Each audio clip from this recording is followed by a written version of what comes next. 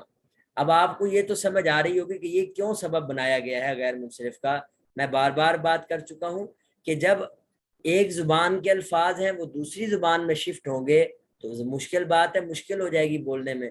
اگر پشتو کے الفاظ ہیں اور وہ ہم بولنا چاہیں تو مشکل ہوگی، اور اسی طرح کوئی دوسری زبان کے الفاظ ہیں اور وہ ہماری زبان نہیں ہے، ہم جب اپنی زبان میں ان کو استعمال کریں گے تو بہت بے چہر یعنی مشکل سے استعمال کریں گے۔ تو خیر اسی طرح عربی میں بھی جب دوسری زبانوں کے الفاظ یعنی اندر آتے ہیں عربی کی زبان میں تو اہل عرب پر ان کو مشکل پیش آتی ہے۔ تو اس وجہ سے اس کو غیر منصرف کا ایک بنیادی سبب بنایا کہ یہ بھی ایک سبب ہے، اگر یہ سبب پایا جائے گا تو اس کے ساتھ کوئی دوسرا سبب مل کے ہم اس لفظ کو غیر منصرف پڑھ دیں گے۔ لیں جی، اس سبب کی شرط کیا ہے؟ اس سبب کی شرط یہ بتائی کہ ان تکون علما فی العجمتی، کہ کسی بھی لفظ کے غیر عربی لفظ کے غیر منصرف کا سبب بننے کی شرط یہ ہے ان تکون علما فی العجمتی، کہ وہ عجمی زبان میں بھی نام ہونا چاہیے۔ یہ نہیں ہے کہ عربی میں شفٹ ہونے کے بعد نام رکھا گیا ہو، بلکہ عربی میں شفٹ ہونے سے پہلے ہی کسی کا نام ہونا چاہیے۔ مثال کے طور پر جیسے ابراہیم کا لفظ ہے، یہ عربی میں شفٹ ہونے سے پہلے ہی ایک شخصیت کا نام ہے۔ اسرائیل ہے، یہ عربی میں شفٹ ہونے سے پہلے ہی ایک شخصیت کا نام ہے۔ تو یہ شرط ضروری ہے، علم بھی ہو لیکن اس زبان میں علم ہو جس زبان سے وہ لفظ آیا ہے۔ اب یہ ایک شرط کافی نہیں ہے، دوسری شرط بھی اس میں ہے، وہ یہ کہ وَزَائِدَةً عَلَىٰ ثَلَاثَةِ أَحْرُفٍ، کہ علم ہونے کے ساتھ ساتھ 3 حروف سے زائد ہونا بھی ضروری ہے۔ جیسے ابراہیم، اسرائیل، یہ آپ دیکھ رہے ہیں کہ دونوں لفظ ایک تو یہ عربی میں شفٹ ہونے سے پہلے ہی یہ نام تھے، اور دوسرا آپ دیکھ رہے ہیں کہ یہ دونوں لفظ 3 حروف سے زائد ہیں۔ تو جب یہ 2 شرطیں پائی جائیں ہم اس وقت کہیں گے کہ یہ لفظ کیا کہلائے گا؟ عجمی ہونے کی وجہ سے یعنی غیر عربی ہونے کی وجہ سے، اور دوسرا علم ہونے کی وجہ سے یہ غیر منصرف ہیں۔ تو پہلی لائن کا خلاصہ یہ ہوا کہ عجمہ یعنی غیر عربی الفاظ کے غیر منصرف کا سبب بننے کی شرط یہ ہے کہ وہ علم ہونے چاہیے اس غیر عربی زبان میں، وزائدتن علی ثلاثۃ احرف، اور 3 حروف سے بھی زائد ہونے چاہیے، کا ابراہیمہ جیسے ابراہیمہ۔ او ثلاثی ان سے دوسری شرط میں تھوڑی سی ترمیم ہے، وہ یہ کہ اگر وہ 3 حروف سے زائد نہیں ہے، 3 حروف پر مشتمل ہے،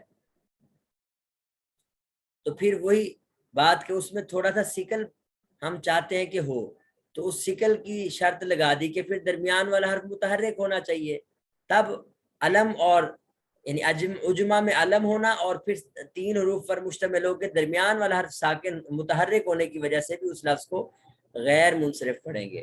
جیسے شطر ہے، شطر قلعے کا نام ہے، یہ ایران یعنی فارسی میں یعنی فارسی یا ایران میں کوئی قلعہ ہے اس کا نام ہے۔ اب اس میں دیکھیں شطر کا لفظ جو ہے، ایک تو یہ عجمہ ہے، غیر عربی لفظ ہے، دوسرا یہ کہ نام بھی ہے، نام بھی چلے پایا گیا، اور 3 حروف سے زائد نہیں ہے، 3 حروف پر مشتمل ہے، تو پھر کنڈیشن یہ ہے کہ درمیان والا حرف متحرک ہو تو وہ متحرک ہے، لہذا ہم اس کو کہیں گے کہ دونوں شرائط پائی گئیں اور ہم اس کو غیر منصرف کا نام دیں گے۔ اب یہ جو 2 شرطیں تھی نا، انہی پہ تفریق قائم کرتے ہوئے فالی جام ان سے مصنف رحمۃ اللہ علیہ کہہ رہے ہیں کہ یہ جو لجام کا لفظ ہے، پہلی بات تو یہ ہے کہ یہ غیر عربی زبان میں کسی کا نام نہیں، یہ کامن ناؤن ہے، لجام لگام کو کہتے ہیں، تو یہ لفظ غیر منصرف نہیں بنے گا، کیونکہ لعدم العالمیتی فی العجمیتی، یہ چھوٹا سا لفظ فی العجمیتی حاشیے میں یا بریکٹ میں یا قوسین میں لکھا ہوا ہے، یعنی کہ یہ عجمی زبان میں علم نہیں تھا، اس لیے آپ اس کو یہ نہیں کہہ سکیں گے کہ یہ غیر منصرف ہے، اگرچہ اب یہ عربی زبان میں شفٹ ہو گیا ہے۔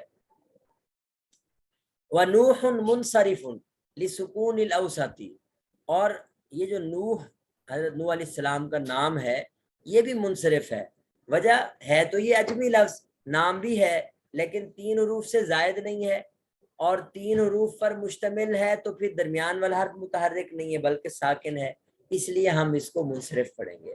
تو یہ تھا عجمہ کا خلاصہ اور ہمارے سبق کا خلاصہ۔ جی کوئی سوال ہو تو پوچھ سکتے ہیں۔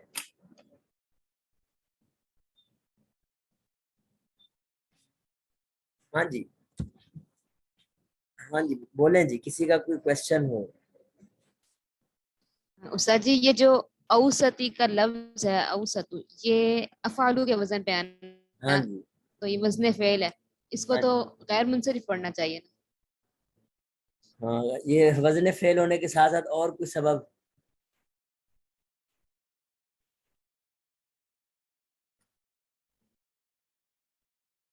الف لام بھی تو آ رہا ہے اس کو۔ الف لام تو کوئی سبب نہیں ہے۔ اچھا ہاں نہیں، ہاں یہ آپ کہہ سکتے ہو کہ وصف ہونا ایک سبب ہے، اوسط درمیانی چیز کو کہتے چلے، وصف تو ہو گیا نا، لیکن آپ نے یہ بھی تو پڑھ رکھا ہے کہ اگر یہ الف لام نہ ہوتا نا پھر یہ میرے خیال میں غیر منصرف بن جاتا کسی حد تک، ٹھیک ہے، اور الف لام نے اس کو منصرف کر دیا۔ ہاں جی، یعنی یہ اس وجہ سے زیر آ گئی ہے۔